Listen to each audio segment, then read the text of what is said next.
Hey, welcome, Lonely Friday. Welcome to Sam Roberts Now, the loneliest show on the internet. Welcome. It's the loneliest name in late night. Here we are once again. So glad you could all be here to witness in person Sam Roberts Now. Don't forget to like, don't forget to subscribe. Do all that while you're here. Of course, the man on the screen, Hot Dog, and his $200 director's chair are here. Welcome, Hot Dog. Thank you for mentioning it. That way I don't have to. You got it. You got it. You got that. You have the most expensive, least expensive looking setup I've ever seen in my life. It's incredible. This whole setup, bro, 20 grand. It's easy. Yeah, easy. Well, welcome. Hope you're all doing well. I'm already looking at the chat. Of course, you know the deal by now.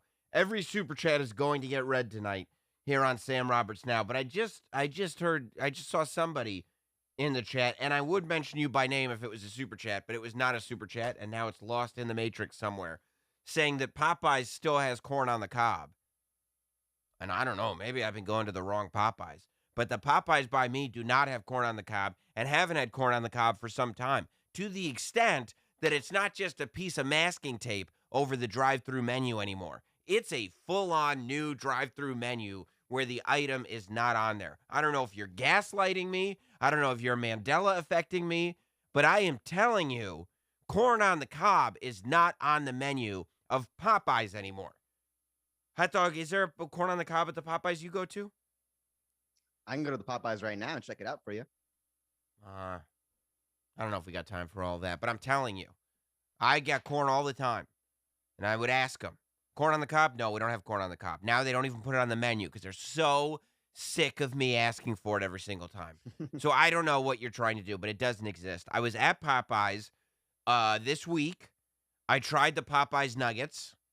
It's not quite as revolutionary, I don't think, as the Popeyes chicken sandwich was. The Popeyes chicken sandwich is a full-on new experience. The Popeyes chicken sandwich will change your life. The Popeyes chicken sandwich made it so that you had a new option in terms of what's going on in your head. Am I in the mood for this? Am I in the mood for that? It's rare, if McDonald's has a new burger, but you're not in the mood for a burger, it's rare that that new burger becomes its own category. Like, I feel like they had a moment with the Arch Deluxe. People loved that Arch Deluxe for a period of time. But I don't know if it ever achieved the level of its own category. I feel like Popeye's chicken sandwich has achieved that level of its own category. Am I in the mood for a burger? Am I in the mood for fast food? Do I want a deli sandwich? Do I want a Popeye's chicken sandwich? Would you agree with me on that, Hot Dog? That chicken sandwich, I feel like, brought the whole franchise to the next level. It did. There was no conversation. In terms of food, not in terms of political beliefs, but in terms of food, Chick-fil-A and Popeyes, it wasn't a competition. Popeyes was somewhere over here. It was Chick-fil-A makes better chicken. Once that chicken sandwich came out, it was like, oh boy, we got a real-life competition here. Now, the chicken nuggets the Popeyes just put out, I got them. They were good. Buttermilk ranch, But if you had told me that those chicken nuggets had been on the menu for 15 years, I would have believed you. Nothing special. Nothing special. Nothing to brag about. No, they taste like, look, Popeyes does good food. The strips are good at Popeyes. But the nuggets taste like chopped up strips. Like it's just smaller versions of the chicken strips. It's not an insult. It's not saying it's bad. It's not me telling you not to get it. But it's not going to change your life the way the chicken sandwich changed your life. Matter of fact, I'll never forget, hot dog, where I was when I saw you taste that sandwich for the first time. You can go back in the Sam Roberts Now archives here at youtube.com/notsam, and you can find that episode when Hot Dog took his very first bite of a Popeyes chicken sandwich, and he went, it's crispy. It's crispy, spicy. Was it a spicy one we had that night? I don't remember.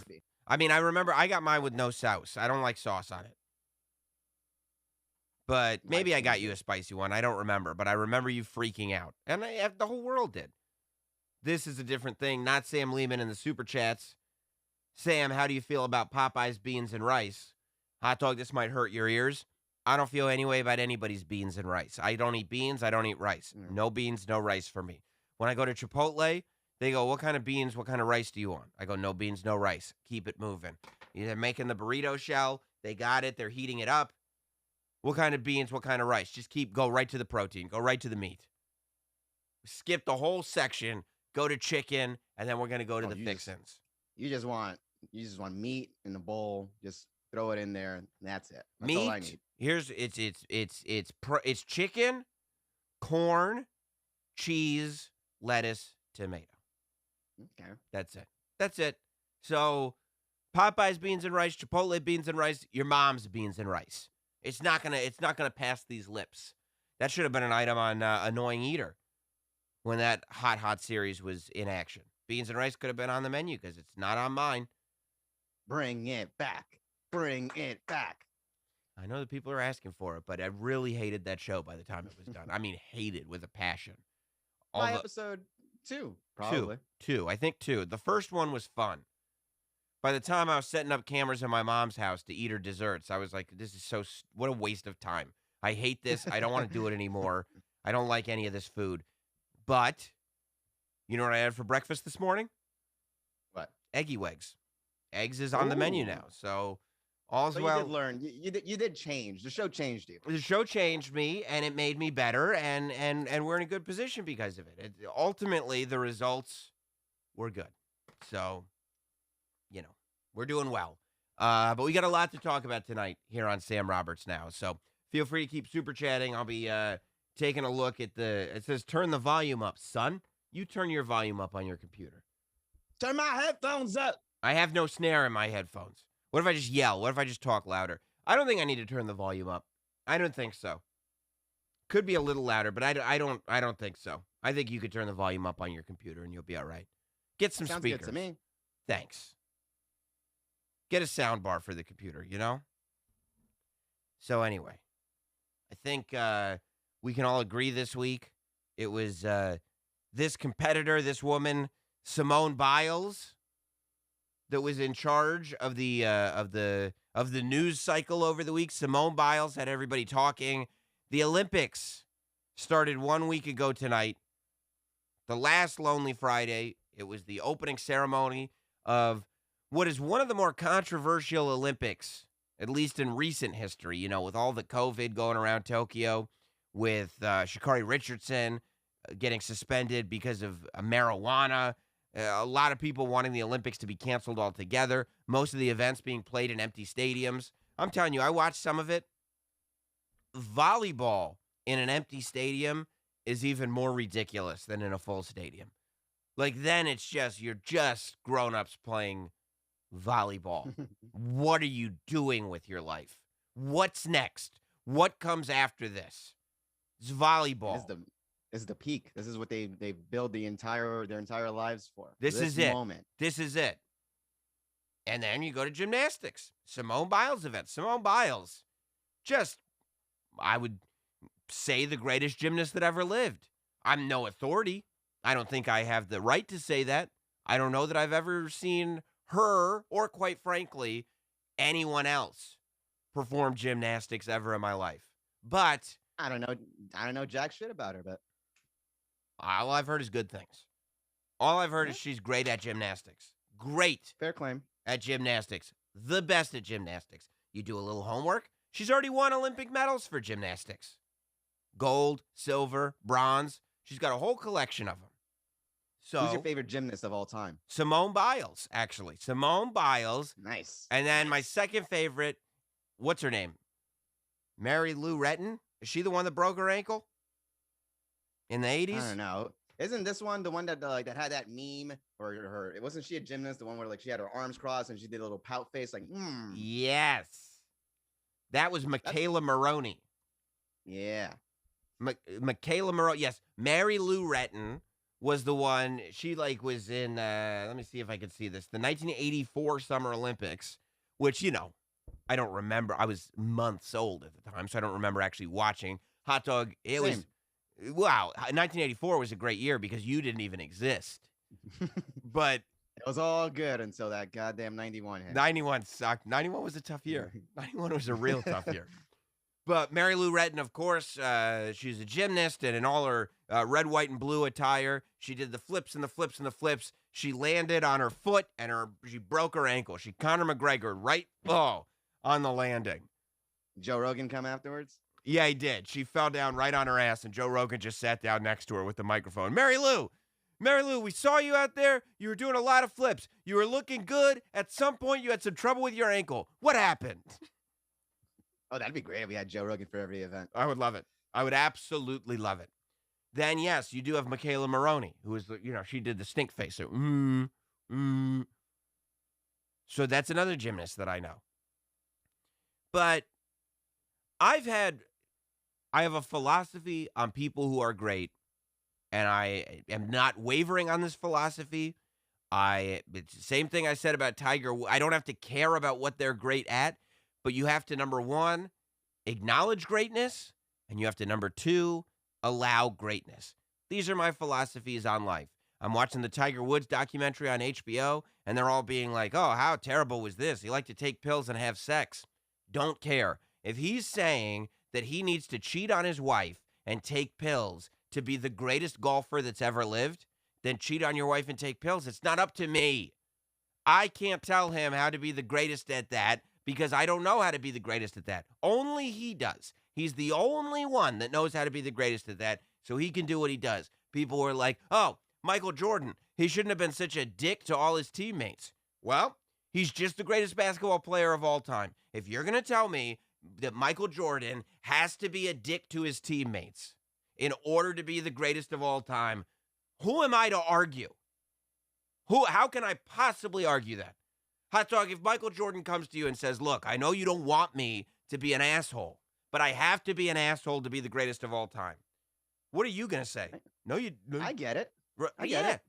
I'll take your words. Yes. Woods, Jordan, Cosby. All these people. Look, first of all, Cosby's art was subjective, and I don't know if his behaviors were related, and also I probably for a myriad. I'm with you. I'm with you. I mean, for a myriad of reasons, I'd probably at this point put Chappelle over Cosby. So I don't know if you would have to allow. The sentiment stands, Sam. You gotta do what they gotta do.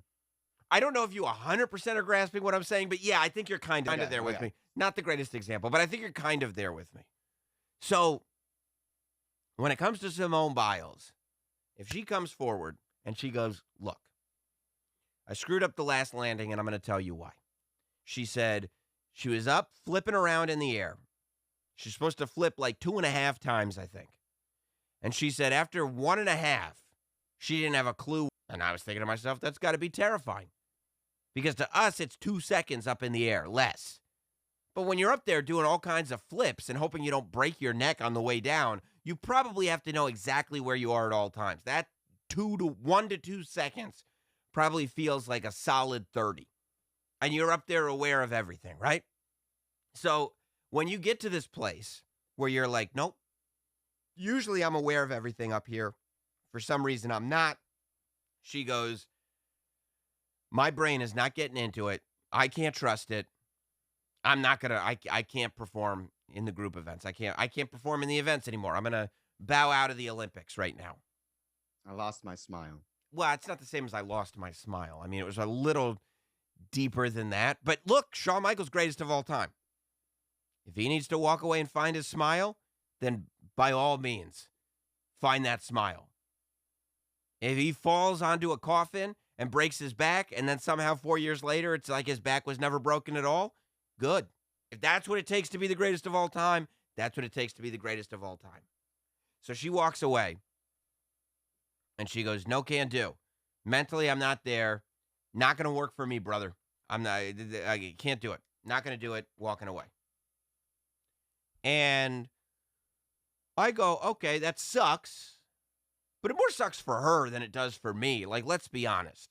Even the most patriotic among us are not sitting there going, America, fuck yeah, we have the best gymnasts in the world. That's not the reason that patriots are saying that. Even the people that are waving the flag higher than anybody else are not considering gymnastics when they do it. They just aren't until something like this comes along. Because then the Simone Biles thing became the conversation. And there's a lot of people who make their money saying upsetting things and going like, well, okay, what if I could figure out a way that instead of being like, oh, this gymnast doesn't feel up to it. As far as I'm concerned, right? If you break your ankle, you should tell your team, my ankle's broke. I'm not gonna compete because I'm gonna be a lousy addition to the team and I'm gonna hurt myself even more. And the team goes, okay. If your brain is broke, it's the same shit. If your brain is not gonna allow you to perform at the level that you're used to performing at, and since you're the greatest of all time, you're the one who's aware of it, not anybody else, you're not letting down your team by letting them know it ain't gonna happen today. Trust me, we'll all be better off if I walk away. And interestingly enough, nobody on her team has come forward. I haven't read, and maybe you guys, if I'm wrong, you could point me in the direction of somewhere, but I haven't read any gymnasts that are sitting there going, I'm not on her side. Every gymnast I've ever heard of is going like, yeah, no, I get where she's coming from. Yeah, they're not only are they supportive, but they understand exactly what she's saying. They're like, yeah, this is a thing that happens. Aside from that, she's like, oh, and by the way, I'm the most focused on athlete at all of the Olympics. And then as if to like, I don't know, prove that wasn't true, or I don't even know if that's being debated. The minute she says that, for a week, everybody's talking about her. So clearly she was right. Based on the fact that everybody has an opinion about this, including myself, clearly she was right about the fact that everybody's got eyes on her and that everything she's doing is being focused on, even by people who don't know what they're focusing on. So now there's this whole group of internet commentators who those guys. They get internet commentators in general? Yeah.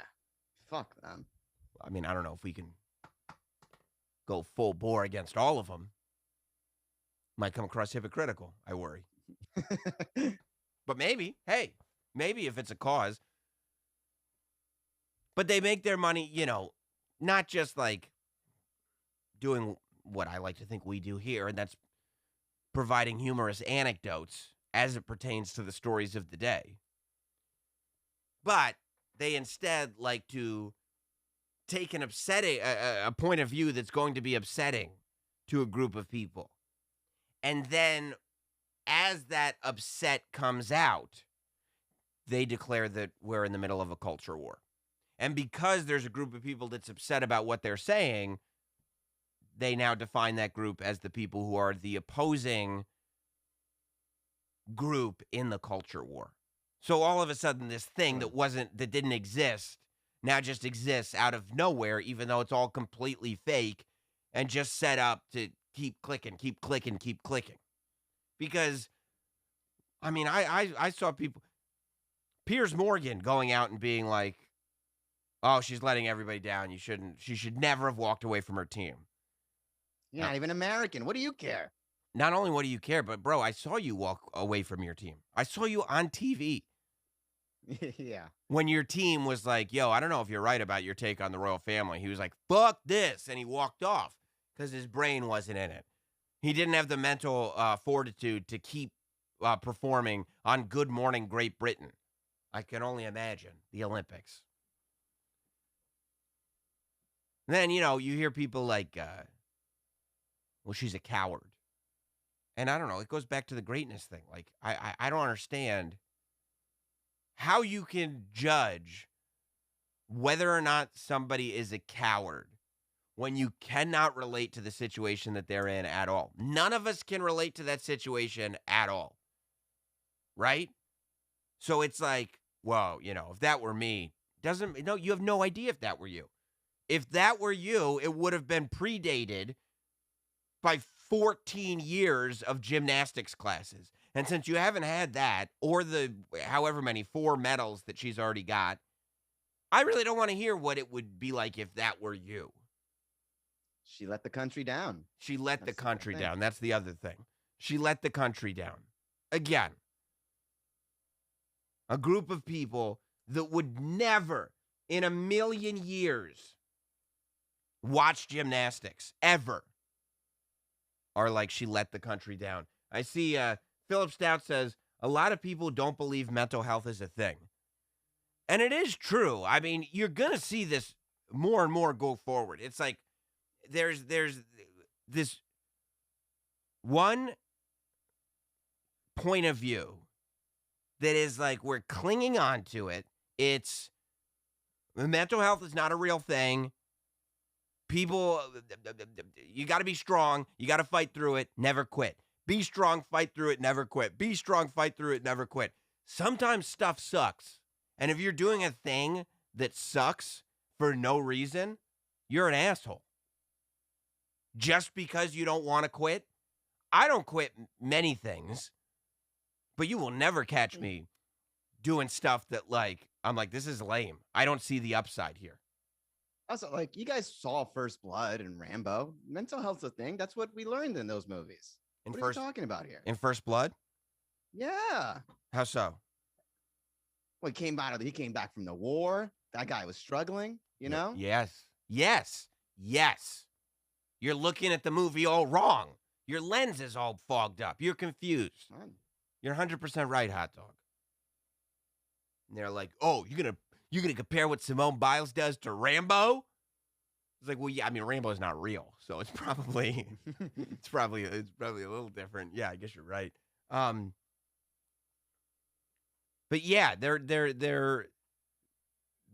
is that feeling, and maybe, I don't know, maybe it's just because people have had to deal with shit in their lives, so they want to see other people go through pain because it justifies their pain because they didn't have the integrity or whatever it is to be like, not today, Junior. The other thing go get help, bro. Don't drag us down. Yeah, bro. I know. You go get help. That sounds like a you thing. You do your thing over there. You're so worried. You do your thing. Like, the other thing about the Olympics is that none of these athletes are getting paid anything. Like, a handful of them might get some endorsements, but like, NBC is paying a boatload of money to get the Olympics on their channel. That money doesn't get, the athletes don't become millionaires from these big TV deals. They just work and work and work, and it's still supposed to just be like, well, for the opportunity to play in the big game. Ooh, wow. Whoa. That gold medal's got to be worth something. You can pawn that sucker off. I'll tell you how I know that gold medal is worth something, because the people that win gold medals, this is not a lie, Hot Dog, have to pay taxes on the medals. Yeah, I've heard that. Yes, they actually have to pay taxes on their gold medals. That's what people end up selling them. You think if Kurt Angle didn't get that fat WWE deal, you think he'd still have that medal? It would be gone. It would be gone. No, it's ridiculous. It's insane. I mean, I think hot takes from everyone on Twitter. Everyone's got to have their hot take on everything. Well, you got to have a hot take. You got to, otherwise, you got an account for it. delete your account Yeah. otherwise. And also, if it's the wrong hot take, delete your account. Do people still respond that way? I wish that came back in a big way. Just delete your account. Yeah. But yeah, the other thing is like, it never means anything. If you're just shouting into the echo chamber, and by next week there's another story, and you just figure out whatever your incendiary take on it is, and people either like rally behind you or get really upset about you, and that's all. It's the whole business model. Until, what do they call grifters? Yeah. Yeah, carnies. I call them carnies because I'm old school. I see what it is. They're on the boardwalk, It's working everybody. Working everybody. Everybody. It's all a work. The whole thing's a work. Then, as all this Simone Biles stuff is going down, I look on Instagram. My boy Michael Che is back at it. Were you following Michael Che's activities the last couple days? Yeah, he made some awful jokes at her expense. Do you think they were? Not even. He didn't even hot make dog. the jokes. Hot dog. Do you think they were awful? No, I do not. They're fine. Those are they're regular jokes. Well, everyone has to catch on to something. Well, if you look at it, these are what the headlines read about Michael Che. If you just do a little, you don't even Google News him. If you Google Michael Che today, it says this one's from Fox News. Saturday Night Live comic Michael Che wipes Instagram after Simone Biles jokes. Ooh, wipes Instagram. The Washington Post. Michael Che jokes about Simone Biles' sexual assault and mental health. Oh, God, no. Yahoo. Michael Che called out for sharing Simone Biles jokes, wipes Instagram, and claims he was, I don't know what he claims he was. Oh, claims he was hacked. Claims he was hacked. By the way, yeah, he clears his Instagram all the time. That's the other. Constantly. Nobody does any research, Hot Dog. Nobody. Right. There's no journalism left. Nobody does any research. Nobody looks into anything. Michael Che deletes his Instagram every day. Every day he deletes his Instagram. I noticed it like 2 weeks ago. He posted something about, because all he does on Instagram is he posts those black screens with the white letters on it, and so he just deletes it constantly. Like, his Instagram posts are up for a shorter period of time than his stories are, and that's the thing that's been going on forever. So he's not wiping his Instagram because he's worried, because he was still on Instagram today talking about it while all this was going down. But so Michael, he also always says that he got hacked. It's a he joke. Says that all the time too. It's clearly a joke. That's the other thing. Yeah, Michael Che wiped his Instagram and then claimed he got hacked. Do you know that, like, there are people? Not everybody is familiar with Michael Che's Instagram. The guy from SNL's Instagram. Not everybody is familiar with how he Instagrams. There are poor people that are going to like social gatherings, and they're saying, "Oh man, Michael Che he was making fun of Simone Biles for being sexually assaulted, and he knew he was wrong because he deleted his entire Instagram, and then get this, claimed he was hacked." Oh, he's lying. And it's like, he's such a liar. But yeah, that's the misinformation that you would get, like, from a third party. My friend told my friend told my friend, and then he told you. That's like that is such a misconstrued story as to what actually happened. But instead of hearing it like down a telephone wire of people who aren't even really your friends, you read it in the news. You read it in the New York Times. Context, people, context. But isn't that crazy? Like, that's how convoluted it is. That this is literally Fox News, Washington Post, Yahoo. And I did not set this up as three varied sources. Here's what I did. I don't know why you guys would think that I would put that kind of prep into this show. I Googled Michael Che, and I took a screen grab of what the page said. Fox News, Washington Post, Yahoo. And you're going to a party with your suburban housewives, and you're talking about Michael Che as if he's this terrible person that had to delete his Instagram and made up a story about getting hacked. Like, you sound like an asshole. Anybody that actually is aware of what's going on is going to make you look like a fool. And they're going to go, "Where'd you read that?" And you're going to go, well, the Amazon Washington Post, it's a paper of record. And they're going to go, that's your problem. You're reading the failing Washington Post. No, it's the failing New York Times and the Amazon Washington Post. Mm. Yeah.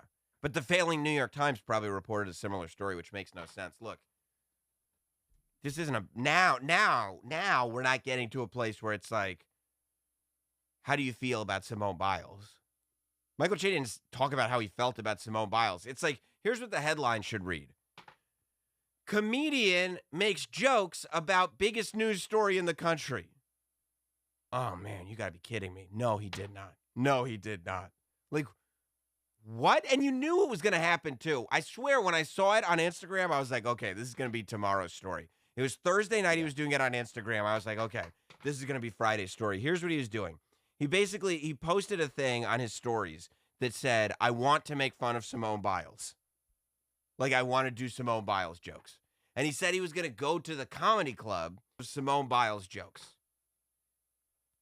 If you are not in a place mentally where you want to hear jokes about the biggest news story in the country, then I would say the Instagrams and the clubs devoted to comedians are probably someplace you want to stay away from, right? It's like, if you don't want wrestling spoilers, don't listen to the Notsam Wrestling Podcast. If you don't want people making fun of the stories of the day, don't listen to any comedians. Then where am I supposed to get my outrage? Well, that's a horse of a different color. If you're looking for your outrage, then those spots might be the spots to go to, actually. Nice. Now that I think about it, those spots might be the spots to go to. So he's sitting there, and what Michael Che starts doing is taking screen grabs of the people DMing him on Instagram and rating their jokes. This person says, okay, so I am shivering while typing this, but you are encouraging me. Who said black don't crack? He said, now that's a good joke. Economical, referential, balanced, good job. 8 out of 10. Like right there with that screen grab. You know what's going on. Like, we're completely, nobody could possibly look at this and think that it is a personal attack against somebody. You're literally going through the joke writing process. He's explaining to you the joke writing process. This is Michael Che. He is the head writer of SNL, but more importantly, he does Weekend Update. Weekend Update, a part of a show called Saturday Night Live, where they do news stories with jokes about the biggest things that happened that week. Now, I guess there wouldn't be any Simone Biles material on SNL whatsoever because, that's a little much. And SNL's like the tamest show. Michael Che's not even edgy. So we crossed the line, folks.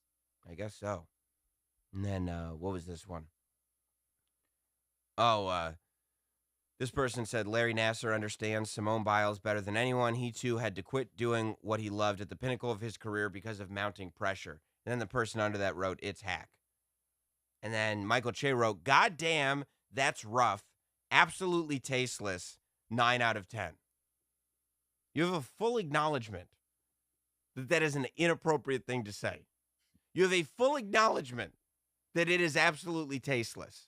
And then a further acknowledgement that this is a person writing a joke.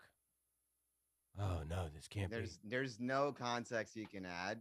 Once they decide they're going to go fishing for something, damn, they're getting something. Yeah, like, do you understand the difference between this guy writing and rating jokes and somebody going up there and being like, here's the facts. Let me tell you why this person is a coward. It's like Michael Che hasn't even addressed how he feels about anything at all. Ever. He's a comedian. He writes jokes. And then, of course, he wrote, man, I got hacked today. Can't believe they got me. Y'all know I only do jokes about whites and cops. It's all good now. I changed my password and everything. Anyway, y'all hear about DaBaby, though? That's crazy. All right, see y'all at church. I'm going to get there early. He doesn't give a fuck. He doesn't give a fuck. He doesn't give a fuck. And you know how I know he really doesn't give a fuck? Because then the story continued all day today. And later today, he posted another thing saying that he got hacked. Like twice today, he posted that he got hacked. He was like, damn, I got hacked again. You would never believe it. It is funny, though, that he says, I'll only make jokes about whites and cops. Because people do decide where the line is. Like, come on, Michael Che, you can't make jokes about that. Oh, okay. Thanks, guys. Thanks for letting me know. I would be utterly helpless without you. Thank you so much for letting me know where the line is. Yep, I was about to step over that line, but yeah, you got my back. Yeah, thank God. And what does it say about all? I mean, he didn't have any trouble finding people responding to his stories. Like when he was like, hey, who wants to make jokes about Simone Biles? There was no problem there. Why do people act like that? Like, why do people act like if you were amongst friends, you couldn't make jokes about things that on the surface you said, well, that's not funny. Most of the things that funny jokes are about are not funny without the joke. Like if the joke didn't if you could only make jokes about things that are already funny, you wouldn't need jokes because the things are already funny. You'd be good to go. You could just present the funny things and we'd be all right. Or I think we should just start having stand-up specials, keep them the same. Yes. Hour-long specials, yes. All that good stuff. Yes. But to make sure everything's cool, yes, just take away the punchline. And just keep everything else. Okay. Just take away the punchline. Okay. Just present. Hey, did you guys hear about that about Simone Biles in the Olympics? And everybody goes, yeah. And you go, yeah. Yep, hey man, how about this election, huh? Were you guys paying attention to the election? Yeah. Oh, okay. All right. Cool. Hey, the My Pillow guy, he said that the election was rigged, right? Yeah. Yep. Yes, he did. Hey, you still think he sells pet? No. Ooh, I almost walked into a joke there. Almost walked into a joke. Can't. Nope. Don't want to do that. It's wild, man. It's wild. But it is like, it's the most predictable presentation ever. And I love how Michael Che handled it. Just like, yeah, I'm almost like I did this because I knew it was going to happen. Right. You guys are lame. I think I'm just going to go live my life now. Right? Yeah, like watch me do something and show you how lame you are. See? That's it. Told you. That's it. Oh, man. Yeah, so it's been a wild time. You see your girl ScarJo suing Disney? Wow.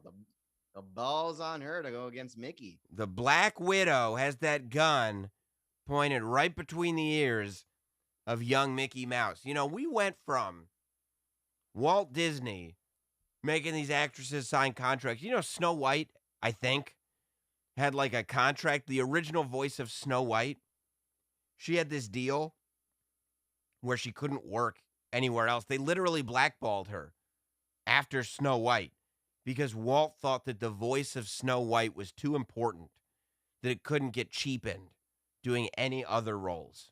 So this woman has like the role of a lifetime, and it's the only role of her lifetime.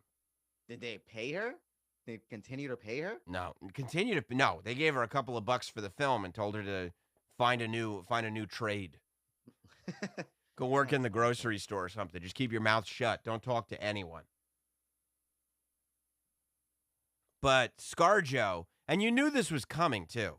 You knew it was going to get complicated because this goes back to the putting movies out on streaming services and in theaters at the same time. It's interesting that it happened to Disney and not like Warner Brothers, because on HBO, they're still putting out movies for free. I mean, who knows how much they had to pay LeBron James to make him okay with the fact that Space Jam was going to be on HBO Max for free. Oh, man. I mean, but I was watching SmackDown tonight, and John Cena was like, Suicide Squad comes out this weekend. And I was like, oh, man, am I going to have to go pay respects to John Cena? And they were like, in theaters and on HBO Max. And what was that last part? Nice. What was that last part? Okay. I'm getting my $15 a month worth then. I'll be watching that on HBO Max. Free on HBO Max? None of that bullshit subscribe and then on top? No, none of that bullshit premium. Same way I watch The Conjuring, same way I watch Mortal Kombat, Nice. same way I did not watch Space Jams, same way I watched Boss Baby 2 on Peacocks. Because Disney Plus be trying to do that bullshit. I think they did it with Mulan and a bunch of other movies. They're doing it with all these movies. They did it with Black Widow, which is why it's ironic that they're the ones that are getting in trouble for it. What they do is Black Widow came out in theaters and on Disney Plus at the same time. But on Disney Plus, it cost an additional like $30 or something like that. It was not cheap. It's like on top of the subscription that you're already paying for Disney Plus, it's kind of like how with the UFC, how like you have to pay your subscription to ESPN Plus in order to get through the paywall to buy the pay-per-view. So there's 2 pay steps before you can buy a UFC pay-per-view. It's the same way with these Disney movies. In order to pay the $30 to watch Black Widow at home, you already have to be paying for Disney Plus. However, I guess I think it made like $300 million or something like that, Black Widow. Like it didn't Good money. Yeah, it made, but they're saying that that's the lowest Disney movie.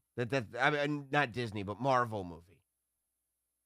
That I guess they expected it to make more, but For Black Widow? No way. Maybe like theatrically. Maybe theatrically it was the lowest, which would make sense. Right. So what do you mean when you're saying no way? No way what? No way that 300 million was like on the low end. Yeah, that's what I'm thinking too. It says Black Widow's release was delayed several times because of the pandemic, and it finally hit theaters and Disney Plus on July 9th. Through ticket and streaming sales, Black Widow has made more than $319 million globally, which That's is great. Which is on the low end for a Marvel movie. Okay? But I'm with you, Hot Dog. I mean, for a Marvel movie, yeah, because Marvel movies make $1 billion. You know, the Avengers, Iron Man, Captain America. But what could the expectations possibly have been for Black Widow? I mean, that's not $1 billion movie in any stretch of the imagination. But regardless, Why she even got a movie? she shouldn't have. Not Scarlett Johansson, the character Black Widow. Doesn't make any sense to me that would be a movie. But Scarlett Johansson had a deal signed where she was making money on the back end.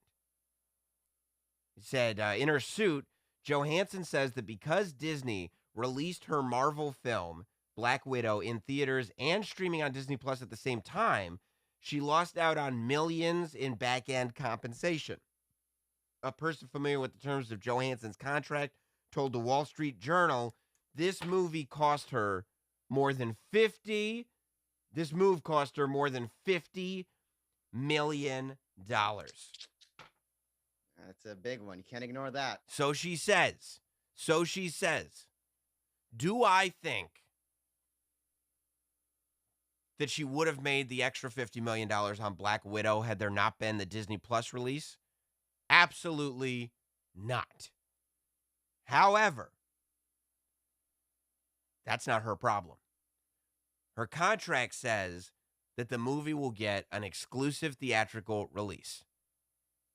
The movie did not get an exclusive theatrical release. Give this lady her $50 million. You can't sit here. The haters will tell you she's got enough money. The haters will tell you, well, it's a pandemic. What do you expect?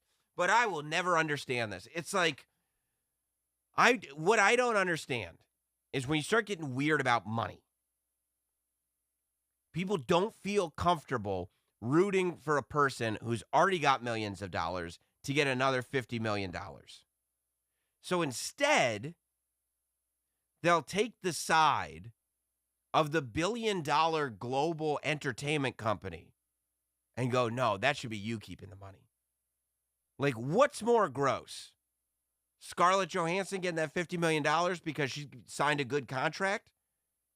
Or Disney getting to keep it for themselves? I say give it to Scarlett. I want Scarlett And speaking of Michael Che, he's going to get fired from SNL. So is Colin Jost. Colin Jost probably put him up to all those incidents. Maybe Colin Jost is the one that hacked his account. But I would keep it relative. She is Yeah. the little guy in the situation. Even She if is the she's- little guy. Yeah. That's true. We're closer to her than we are to the company, right? Right. But Or we're closer to her than she is to the company. yeah, I would say that's true. I would say Yeah. that's true. Yeah, it's big leaps. Big leaps on all ends. But Big. yeah, I would say that's true. And look, at the end of the day, she signed the deal. She signed the contract. If you sign that deal, and she probably also knows that they're probably not doing a Black Widow too. Like, what does she got to do? What does she got to do? Make sure that Disney still likes her? And even if they did, what are you going to do? Put Megan Fox in the Black Widow outfit? It's not going to work. It's not going to happen. People are going to be like, oh, you couldn't get Scarlett Johansson because you didn't want to pay her. She's good. Get that check on the way out. Yeah. If you sign a deal that says you're going to get an exclusive theatrical release, and that movie comes out anywhere except just theaters, you go and get your money. Get your money. That's your mistake, Disney. And it's not because of the pandemic, because Black Widow came out when movies were coming out in theaters. Black Widow came out when Fast and the Furious 9 came out. You can't blame if Scarlett Johansson was trying to get paid because Disney delayed the movie, then I'd be like, Scarlett, I don't know who you're kidding here. What are you talking about? Everybody's delaying movies. Right. It's like, you got to deal with it. But, like, if she signed a deal that says that it's only getting released in the theaters, and Disney just goes, yeah, well, now we're also putting it on Disney+. Scarlett Johansson goes, well, that's good for you. Now you pay me. Because you signed a thing that said you weren't going to do that, and now you're just doing it. Cool. Do it then. And now you pay me. $50 million, please. I'd like $50 million. This is like when people got mad at Chappelle for trying to get his. No. People get mad at people for trying to get their money. Yeah. Get their money. Let people get their money. I don't care how much money they have. If they're entitled to it, I'm entitled to even more. White. Yeah. I'm entitled to even more money. Well, then you should have even more. Have it all. Whatever you're entitled to. And also, like, if it's something that affects someone that's like lesser than or like worse off than you, okay, you could look at it. But it's Mickey Mouse. Mickey Mouse got They'll it be like fine. that. He got it They'll like be that. Fine. Mickey's got it like that. There'll be 200,000 people on the Tower of Terror tomorrow. You'll make it up in fast passes alone. You'll be good. You'll be good. Give that lady her money. That's what I say. Don't hate the player. Hate the game. I'm with you. You know? They're the ones who put it in writing. They're the ones who signed the deal. Now you got to honor it. Now, at the same time, you go, well, that Chappelle thing. You could say Chappelle's the one that put it in writing. Now he's got to acknowledge it. He's got to live with it. True. But number one, these companies got full rooms full of contract lawyers that are like, oh, there's lots of stuff we could put in there to really fuck him good, right? If you're lucky, you got one lawyer looking at the contract. Maybe you got a team, I don't know, but you don't have a Disney-sized team, assembling this contract. And number two, specifically with the Chappelle thing, there was a lot of language in that contract that allowed them to do a lot of stuff with technology that did not exist before when the contract was signed. So, like, the fact that they can go like, well, we can put this on all the streaming services because you signed a deal in the first decade of the 2000s that allowed us. Well, how the fuck did I know any of this was going to happen? That's crazy. And he was like, cool. If you want to do that, do it. I can't sue you for it, but I can announce that I don't like you. You suck. And they're like, well, I don't want to suck in Dave Chappelle's eyes, and that's why they made the call. They made the right call. Pay that man his money. Give the Black Widow her money. She's Black Widow. I don't see how, what kind of back-end money? If the movie made $320 million, she wants $50 million. That's a huge chunk of it. It's like What percentage of that? If it was $200 million, if the movie made $200 million, she wants 25% of it. So say it made 320. So she wants like 15%. 15% or so, somewhere around there. Yeah. Which there's no way that she signed a deal that she's entitled to 15% of the back end. Can you imagine that? Well, I'd like a few $1 million up front and then 15 points on the back end. And I don't know. Robert Downey Jr. shit. I bet you he can get away with that. Iron Man, yeah. Tony Stark gets 15 points on the back end and still retires. I'm tired of my 15 points on the back end. You could kill me in the next one. That's what he says. Yeah. Yeah, no. Get your money, Scarlett. Get your money, Scarlett. Get all of it. And remember that I supported you in this endeavor. Share some. Don't be afraid to share. Throw a super chat our way. How great would that be if Scarlett Johansson just jumped in, dropped $7 million super chat? Come on, you got it, Scarlett. What would YouTube even do? YouTube would be so psyched. They're like, we take 60% of the super chat. I'm like, that seems steep. What? That seems a little steep. Processing fee. Yeah, I'd have to do a Chappelle special. Be like, I want my 60% back, YouTube. That's my Scarlett Johansson money. Scarlett, instead of a super chat, just send it PayPal, friends and family. We'll be good. Friends and family. Don't fuck around with those fees. Oh, man. Well, look. We've already been on for close to an hour.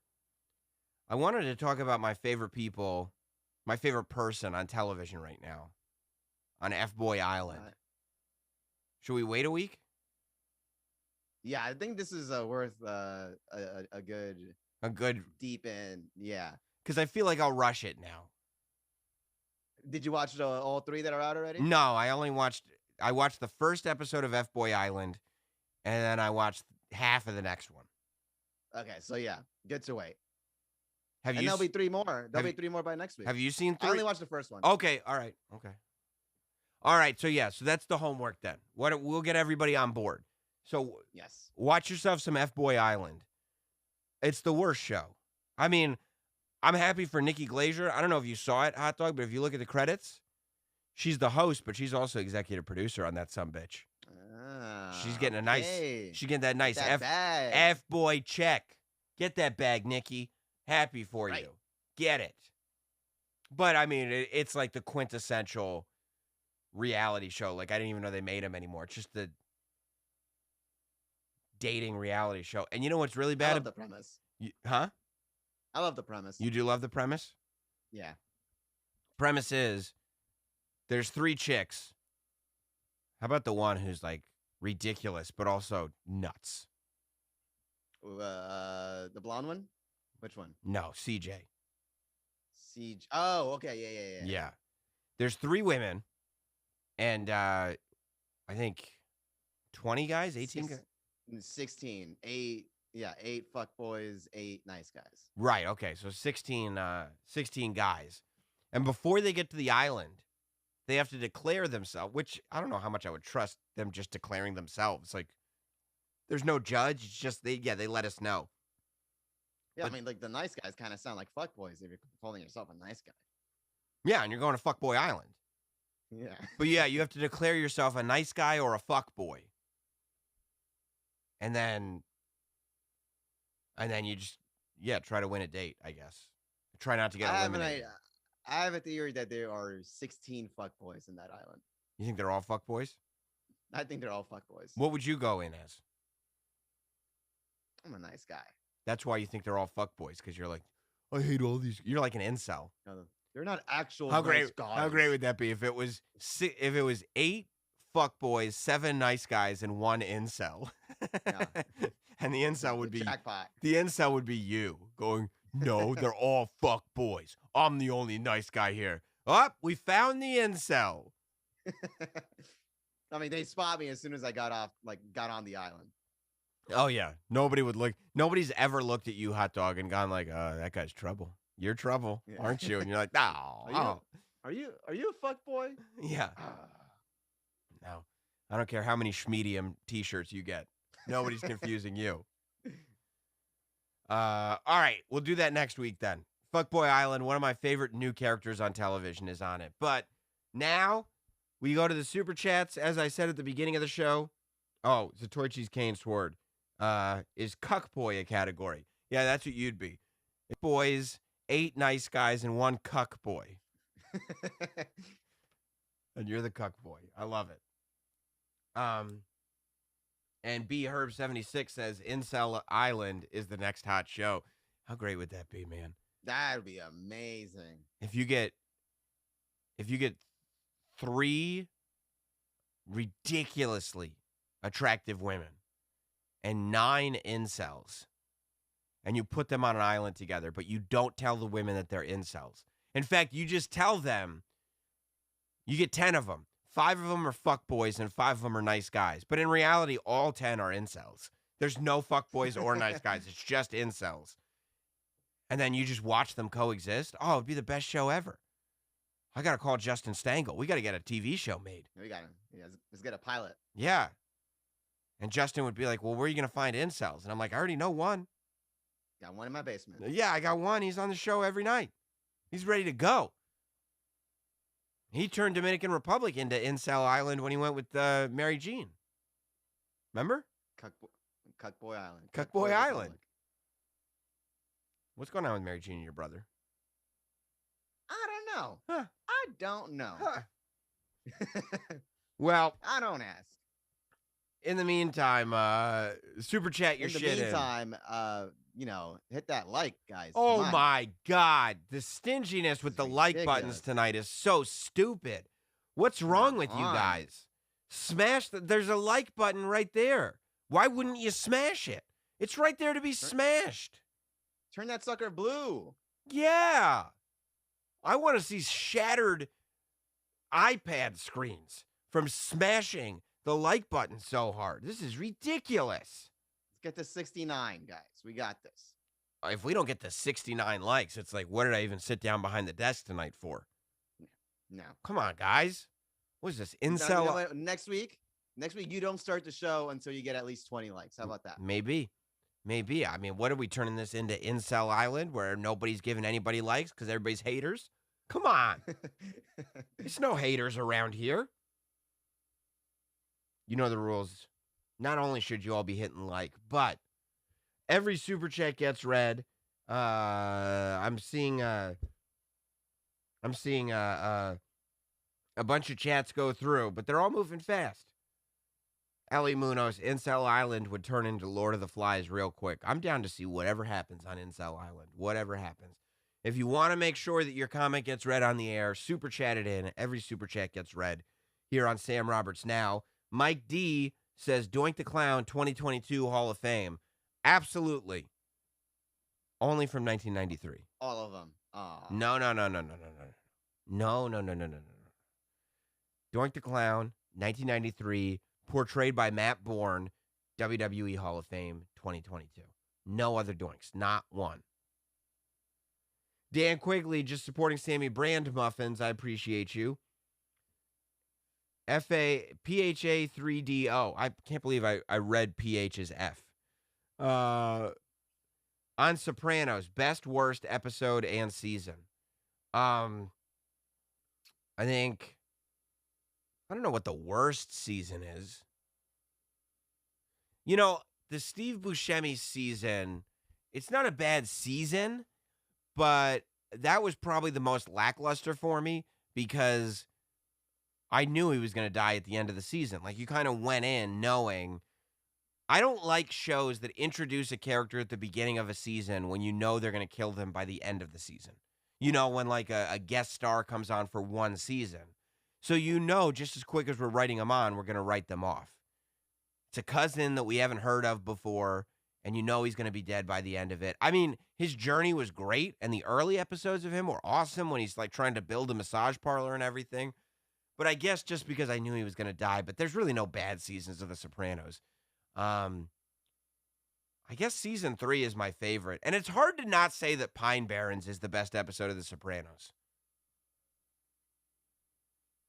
He's Czechoslovakian. He was an interior decorator. His apartment looked like shit. Have you seen Sopranos, Hot Dog? Mm-mm. So good. So good. Jeff says, Simone leaving the team is as sad as when Shitloaf left the show. Would Travis call this an ultimate betrayal? Yeah, I think that Travis, if he were on the Olympic team, he'd be the one person because he'd think he was cute. He'd think it was a joke we were all laughing at, not realizing the mainstream media was going to pick up on it. And he would just, if he were on the Olympic team, he'd tweet out, oh, well, this is the ultimate betrayal. D-Bag didn't like that name, huh? No, it wasn't cool. No. Six Crow, Ricky Forrest. Would you watch a movie if they deep faked a dead actor? Like in Fast and the Furious 10, would Paul Walker take you out? They use the brother as the body. Yeah, I mean, it would probably take me out of it. Sopranos actually did that at the beginning of season 3. The first couple episodes, Tony's mother is the actress was dead. So before she dies, and it's bad CGI because it's not, for the time it was good, but not good by today's standards. No, it would probably take me out of it because I would spend the whole movie looking for ways that it was CGI'd. Like, they didn't make a big deal out of the fact that Armie Hammer played both the Winklevoss twins in Social Network until after the movie had already come out, because they knew that otherwise people would be going to that movie trying to figure out how they cropped the faces and stuff like that. So, yeah, They no. did that in Star Wars, I feel like, too. The general who passed away, Grand Moff Tarkin? Yeah, I think so, right? They used CGI for him. And I didn't notice it until someone pointed it out. Yeah, and then really go with it. And then once you know, they're getting good, but once you notice it, you notice it. Yeah. So, but I'm always interested in seeing the technology move forward. Beef Stick says hot dog eats poop. Is that true? Tasty. Ew, you're disgusting. Not Sam Lehman. Comment section for the Michael Shea stuff was pure gold. I'm sure people were deeply, deeply and grossly offended. Joel Schoner, what dunks are you looking for? What dunks am I not looking for, quite frankly? I mean, right now, look, dude. The disaster. You jackpot this week, didn't you? That was not a jackpot. I got a pair off sneakers, so I guess that's like a jackpot. The Travis Scott thing was a disaster. It was a total. Wait till you hear this, hot dog. Travis Scott Jordan 1s. They go up on Travis Scott's website. Usually the way Travis Scott drops some Jordans is that first a raffle shows up on Travis Scott's website. And then after that, it goes to sneakers. And, I mean, they're still impossible to get, but not totally impossible to get. This time, the Travis Scotts went up on Travis Scott's website with a raffle. Mm-hmm. The raffle, and it was documented, was botted to smithereens. Like, 2 people got 2,500 pairs. Like, it was just botted to smithereens. And then they never popped up on the sneakers app whatsoever. So there's just sitting. Like, the price for those sneakers in resale before they were released was like $3,500. And so that price didn't move at all. Like, you would think they'd get released and you'd knock the price down considerably. But now, because literally nobody got them, they're still sitting at $3,500. It's getting I mean, not that it was never ridiculous. I mean, that sounds insane. It's like not even fun. Like, I'm literally, I was selling pairs of sneakers so that I had enough money in the kitty that I could pay resale prices for those Travis Scott sneakers when they came out. But I mean, I don't care how much money I have saved. First of all, I don't have $3,500 saved up for them. And second of all, even if I did, I'm not paying $3,500. And I got to get 2 pairs. That's $7,000 for sneakers. I mean, now I'm getting into Scarlett Johansson territory. I got to sue Disney if I want to get Travis Scott. Ellie Munoz, F, marry, kill. F, marry, kill, take to Japan. Okay. F, marry, kill, take to Japan. F, marry, kill, take to Japan. Simone Biles, Mary Jean, a transitioned not Sam, Angie. Kill Angie. Okay, so that's taken care of. Take I'll take you to Japan. That's dope. I think you'd have I would have a like. good time. You want to go during Wrestle Kingdom? Oh yeah, That'd be sick, right? Perfect. Cool. We'll go to Okay. Tokyo Dome. So you go to Japan. Let's see. So I now gotta you got marry, F and Mary, Simone Biles, and Mary Jean. Oh, easy. Yeah, marry Simone and fuck Mary Jean. That's the way to go. You answer the. Nice. You answered the question right. Perfect fits for everybody. What were you gonna? What was the Angie one? Kill. Okay, I just wanted to make sure. Also, Akira / Harry Mack Berserk manga Doge update. Also, Beanie Flex. Are you? I don't know. What? I don't know. I don't know. Bryce Holt still over here waiting for the release date of the Nagel time travel movie. Yeah, a lot of people were disappointed that the Nagel time travel movie didn't come out. But if you could find the DVD box set of the sci-fi series Sliders starring Jerry O'Connell, it's the same thing. So you could just watch the sci-fi series Sliders starring Jerry O'Connell, and you should be fine. Not Sam Lehman. In a couple hours, Hot Dog will be tweeting about how horrible Michael Che is. Yeah, depending on what his roommates tell him. I think that's very, very likely. Yeah. Let me feel out the group chat first. Yeah, exactly. See what the gals from work are thinking. Right. Ellie Munoz wants to know, why is Hot Dog dressed like an extra from Space Jam? I didn't see Space Jam, so I can't, I don't know. Yeah, I was in a little fiesta before this, you know? And then Ellie Munoz says, no, wait, Space Marmalade. Tuss, milady. Beefstick says, Hot Dog is the D syndrome version of Steve Urkel. That sucks. That's not cool. That's not cool, dude. That's not We don't cool. make fun of that. No. Dragon Reborn, just pitch MILF Island from 30 Rock at Incel meeting. I don't know what you're saying, to tell you the truth. I remember that bit. It's a bit from the show 30 Rock. Oh, okay. Gotcha. Deep cut though. Yeah, then I appreciate that. 30 Rock was a good show. Very underrated. Mm-hmm. Joel Schoner, what are you willing to trade for Chunky Dunkies with the Friends and Family box? I'll give you my firstborn if you want them. If I can get those sneakers. Man, what am I willing to trade? I don't know. Hit me up offline. I'll give you your $5 back from that super chat if you want. You send me the Chunky Dunkies. And Face Facey says, take my money. We are happy to do that here at Sam Roberts Now. We appreciate you guys. Thank you for hanging out tonight. Hot Dog, thank you. Don't forget to check out the first few episodes of F-Boy Island. I'm telling you, and you see, here's what we'll do.